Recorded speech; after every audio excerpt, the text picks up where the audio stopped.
আসসালামু আলাইকুম, কেমন আছেন সবাই? আশা করছি ভালো আছেন। তো আমি রান্না করতে চলে আসলাম। আমি এখন রান্না করছি কলমি শাক ভাজি। কালারটা একদম সবুজ সবুজ রেখে আমি ভাজি করে নিচ্ছি, বেশি সিদ্ধ করব না।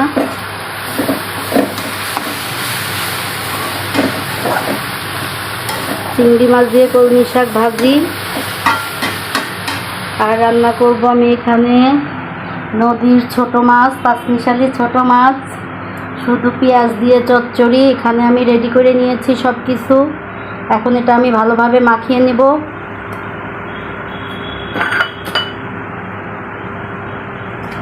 তো এই যে মাছ, এখন এটাকে আমি ভালো করে মাখিয়ে নিব। এখানে হলুদ, লবণ, পেঁয়াজটা একটু বেশি করে দিয়েছি, শুধু পেঁয়াজ দিয়েই চচ্চড়ি হবে।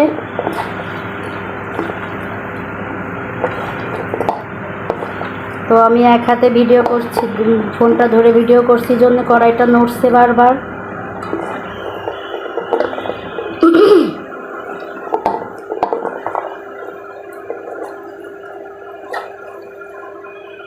সুন্দর করে মাখিয়ে নিয়েছি। এখন আমি মাছটাকে দিয়ে দিব। এই যে নদীর মাছ, ছোট মাছ। এই মাছটা অনেক পছন্দের আমার, পাঁচমিশালি মাছ। এখানে বিভিন্ন রকমের মাছ মিশানো আছে। তো মাছটা দিয়ে আমি এখন ভালো করে নেড়ে চেড়ে মাখিয়ে নিব।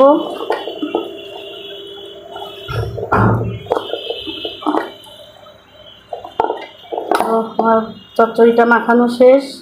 এখন আমি চুলায় বসিয়ে দিব। দেখেন আমার চচ্চড়িটা দেখতে কত লোভনীয় হয়েছে, অনেক টেস্টি হয়েছে। ছোট মাছ চচ্চড়ি আমার তো খুবই প্রিয়। আর এখানে কলমি শাক ভাজি চিংড়ি মাছ দিয়ে।